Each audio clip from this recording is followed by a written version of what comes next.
Akizungumza mara baada ya kutoa elimu ya kinga na tahadhari ya majanga ya moto katika kanisa la Free Pentecostal Church of Tanzania FPCT na kanisa la EAGT Mito ya Baraka, kaimu kamanda wa jeshi la zimamoto na uokoaji wilaya ya Kaliua mkaguzi msaidizi Godfrey Maganga amesema jeshi hilo limeanza kupita kwenye nyumba za ibada kutoa elimu ya kinga na tahadhari ya majanga ya moto ili kuipa jamii mbinu na namna ya kukabiliana na majanga ya moto pale yanapotokea. Hili zoezi limeanza wiki iliyopita. Na kwa nini tunafanya zoezi hili? Tunafanya zoezi hili ili watu waendelee kujua elimu ya kinga na tahadhari ya majanga ya moto, waendelee kujua mbinu za kuzima moto, waendelee kujua jinsi ya kujiokoa wao na kuokoa wengine. Na vingine waweze kupambana na hii mioto mingine ya kawaida ambayo wanaweza kupambana nayo wao bila hata kama jeshi la zimamoto kufika kutoa msaada. Na kwa nini tunafika nyumba za ibada? Tunafika nyumba za ibada kwa sababu moja. Cha kwanza, ukiita mkutano wa wafanyabiashara wanakuja wachache. Ukiita wajasiriamali pia wanakuja wachache. Sasa tumeamua sasa tuwafuate huku ibadani. Kwa hiyo tunakwenda nyumba zote za ibada.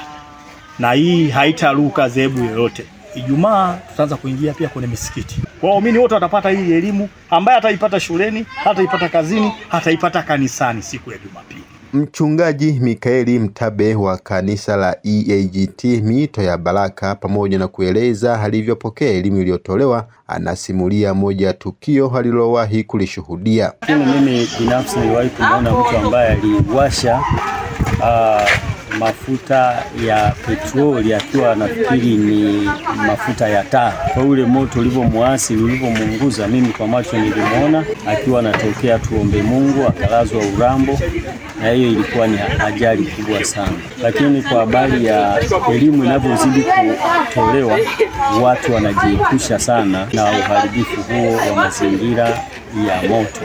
Naitwa Josephine Salvatore Michael, naabudu katika kanisa la FPCT Kaliua.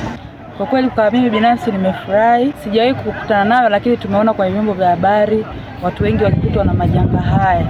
Lakini tunashukuru kwa sababu elimu na sisi imetufikia, kwa sababu tunamiliki gesi majumbani kwetu, itatusaidia kujikinga kwa sababu tumepata elimu. Naitwa Yona Musa Shiraba, nasali kanisa la EAGT Ushokola.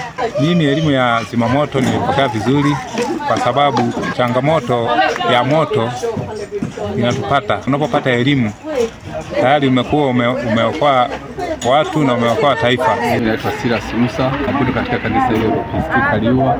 Tumepata mwanga pale ambapo tutakapofanikiwa na Mungu akatupa pesa tukavinunua. Tumejua ni jinsi gani ambavyo tutakuwa tunavitumia. Naitwa Jennifer Mateo, nimeokoka na mpenda Yesu. Nasali katika kanisa la EAGT Ushokola Mito ya Baraka. Elimu hii ya zimamoto kwa mimi binafsi nimeipokea vizuri, maana imeweza kutufundisha, imetuelekeza mahala ambapo tulikuwa hatuelewi, tumeelewa, tulipokuwa tutambui, tumetambua. Kwa kweli tunashukuru sana, elimu hii iendelee kutolewa. Kwa majina naitwa Dickson Fanuel, nimeokoka na mpenda Yesu, naabudu katika kanisa la FPCT mjini Kaliua chini ya mchungaji Isaya Sausi. Kwa kweli mimi toka nimezaliwa mpaka kufikia umri huu ndo nimepata elimu kwa mara ya kwanza. Nimepata mafundisho mazuri yenye kutujenga namna ya kuweza kudhibiti moto unapokuwa umetokea. Naitwa Gideon Peter, ni katibu wa kanisa hili lakini pia ni mzee wa kanisa. Nashukuru kwa elimu ambayo mkufunzi amekuja kutoka jeshi la zimamoto.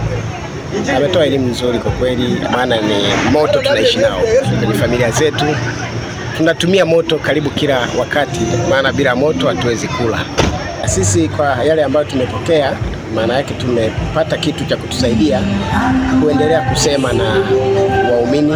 Inawezekana wengine ibada ya leo hawakuwepo, na hata baba mchungaji leo amesafiri, ameenda Tabora kwenye huduma na kwaya. Kwa kuna kundi kubwa la watu ambao hawajapata haya mafundisho. Tutaendelea kusema nao na kuwaelekeza yale ambayo tumepokea, na sisi tutawapatia wale ambao hawakuwepo siku ya leo.